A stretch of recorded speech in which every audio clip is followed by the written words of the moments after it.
मध्य प्रदेश की सियासत के काफ़ी पड़ाव हमने देखे हैं। इन पड़ाव में काफ़ी नेता आए और गए। इसी बीच दो आंखें थी जो इनको देख रही थी पत्रकारिता के नाते, और वही दो आंखें आज हमारे सामने हैं। गिरजा शंकर जी वरिष्ठ पत्रकार, लेखक भी हैं, तो हम उनसे जानेंगे कि आज की जो सियासत है उसमें क्या कुछ देखने को मिल रहा है और जो पुरानी सियासत थी उसमें अंतर क्या कुछ है। नहीं, नई पुरानी सियासत का मतलब क्या? सर, जिस तरह से जो आज की सियासत है उसमें हम देख रहे हैं, जिस तरह से आपने बताया डिजिटल जो युग है, सोशल मीडिया का जो युग है, वो नेता आगे बढ़ रहे हैं। और जितने पुराने जो नेता थे, जो खाटी नेता थे, जो जनता के बीच जाते थे और उनसे सीधे 1 to 1 संवाद करते, जिस तरह से आपने मंच के माध्यम से भी बताया, जिस तरह आज की पत्रकारिता, इस तरह सियासत भी इस ओर जा रही है। नहीं, दरअसल देखिए क्या है कि जो पूरा राजनीति का जो तेवर है और शैली है वो बदल चुकी है। पहले संगठन जो है उसका विधिवत चुनाव होता था और जो निचले स्तर के जो कार्यकर्ता और पदाधिकारी होते थे उनकी बड़ी सेह होती थी, चाहे चुनाव का मामला हो चाहे संगठन का मामला हो। अब वो सारा कुछ कंसल्टेंट और जो इस तरह के जो लोग हैं वो अब आ गए हैं। आप देखेंगे किसी पार्टी में नेता जो है, जब टिकट वितरण की बात आती है तो वो कहता है कि जो मेरा सर्वे बोलेगा वो मानूंगा। मतलब पार्टी के कार्यकर्ता, पार्टी के पदाधिकारी, उनका कोई महत्व रहा नहीं। तो जाहिर है कि ऐसे दौर में जमीनी लोगों को बहुत महत्व पार्टी में मिले, अब इसकी गुंजाइश बहुत कम है। वैसे भी जब केंद्रीकृत व्यवस्था किसी पार्टी में हो जाती है तो फिर जो निचले स्तर पर जो कार्यकर्ता होते हैं उनकी केवल उपयोगिता ये होती है कि वो जो अरेंजमेंट्स वाला जो पार्ट है वो देखें वो लोग। तो ये बदलाव आया है।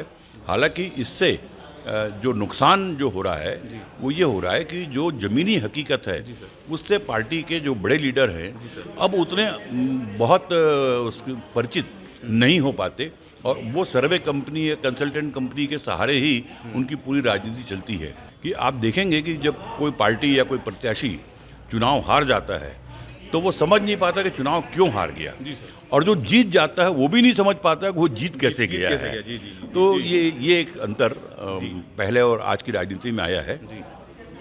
सर, जिस तरह से हम देखते हैं सोशल मीडिया पे किसके कितने फॉलोअर्स हैं, कितने उसके फ्रेंड्स हैं, तो इस तरह के जो नेता हैं उनके लिए जब क्राइटेरिया तय किया जाता है, टिकट का जब क्राइटेरिया तय किया जाता है कि मैंने जिसके ये सोशल मीडिया प्लेटफॉर्म पर कितने फॉलोअर्स हैं, तो इस तरह से उनको टिकट के लिए आगे कर दिया जाता है। लेकिन ज़मीनी जो नेता हैं उनके लिए जो इस तरह की चुनौतियाँ आती है, तो सर उसके लिए क्या कहेंगे आप? नहीं, अब तो जो टिकट का क्राइटेरिया जो है वो केवल एकमात्र ये है विनिंग फैक्टर। अब विनिंग फैक्टर जो है वो तय करना, वो उसका मापदंड बहुत अलग अलग है। हर एक के लिए विनिंग फैक्टर जो है वो एक नहीं होता, ये अमूर्त है विनिंग फैक्टर। तो जाहिर है कि ऐसे में जो पार्टी का जो शीर्ष नेतृत्व है उसका जो आकलन है वही सही माना जाता है और वही विनिंग फैक्टर तय करता है।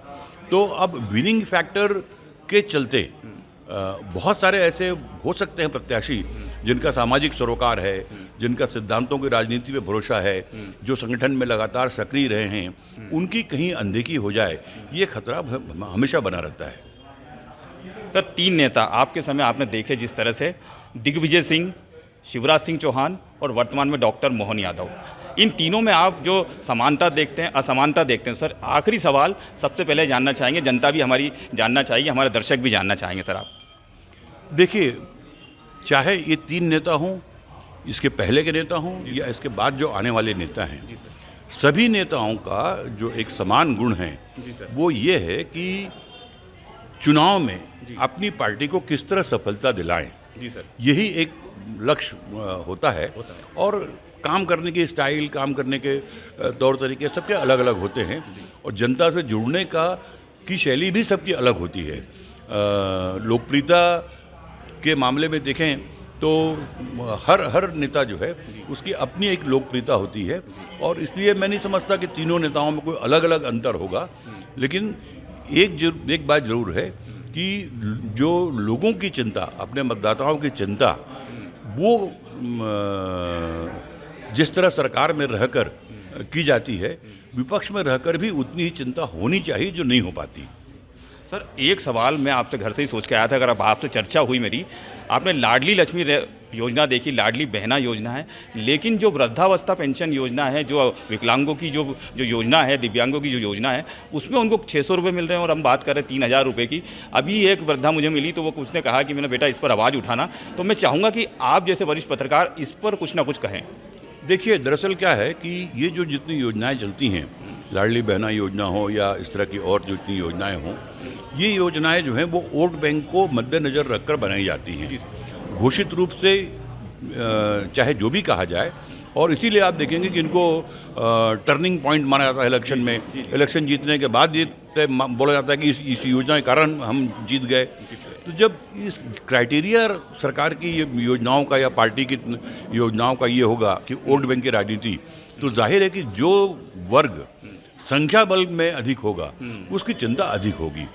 आपका कहना बिल्कुल सही है कि जो विधवा हैं या विकलांग हैं उनकी चिंता प्राथमिकता से होनी चाहिए, लेकिन चूंकि संख्या उनकी बहुत अधिक नहीं है और वो वोट बैंक नहीं बन पाते, इसलिए उनकी चिंता उस तरह से नहीं हो पाती जितनी होनी चाहिए। सर मुझसे जो वृद्धा मिली सर, उन्होंने कहा कि इसका समाधान क्या है, आपसे सिर्फ इतना सा जानना चाहूँगा मैं। एक आखिरी अब तो फाइनल सवाल है। देखिए, समाधान जो है वो सरकारों से नहीं निकलता, समाधान समाज से निकलता है। ये चिंता समाज की भी होनी चाहिए कि मेरे गांव में, मेरे पंचायत में, मेरे वार्ड में यदि कोई विकलांग है, कोई वृद्धा है, तो उसकी मतलब देखरेख करना या उसकी चिंता करना उस मोहल्ले या उस वार्ड के या उस गांव के लोगों की क्यों नहीं हो सकती? हम सरकार पर ही क्यों आश्रित रहें? तो समाज को भी इस बात की चिंता करनी चाहिए कि हमारे बीच यदि कोई ज़रूरतमंद इस तरह का व्यक्ति है और उसकी मदद हम कर सकते हैं, तो उसकी न केवल मदद की जाए बल्कि उसको अपने साथ जोड़कर, अपने परिवार के साथ जोड़कर, उसमें किसी तरह की एक हाशिए में होने की भावना न हो, उसमें इन्फिनिटी कॉम्प्लेक्स न हो, उसमें एक आत्मविश्वास पैदा करने का काम भी हमारा समाज कर सकता है। तो हमारे साथ थे वरिष्ठ पत्रकार और लेखक गिरजा शंकर जी। उन्होंने काफ़ी कुछ महत्वपूर्ण बातें बताई, कई युगों के जो राजनीति है उसके बारे में बताई, और जो मुख्य समस्या थी कि वर्तमान में जिस तरह हम देख रहे हैं लाडली बहना योजना को काफ़ी कुछ उनकी राशि बढ़ाई जा रही है, लेकिन जो वृद्धजन है, जो दिव्यांग है, उनके लिए राशि का जो बढ़ाने का सिलसिला है वो शुरू नहीं हुआ है। तो उसको लेकर उन्होंने जानकारी दी कि इसका समाधान क्या है। तो इसी तरह से आप देखते रहिए खबर डिजिटल। खबर डिजिटल, हर पल आपके साथ।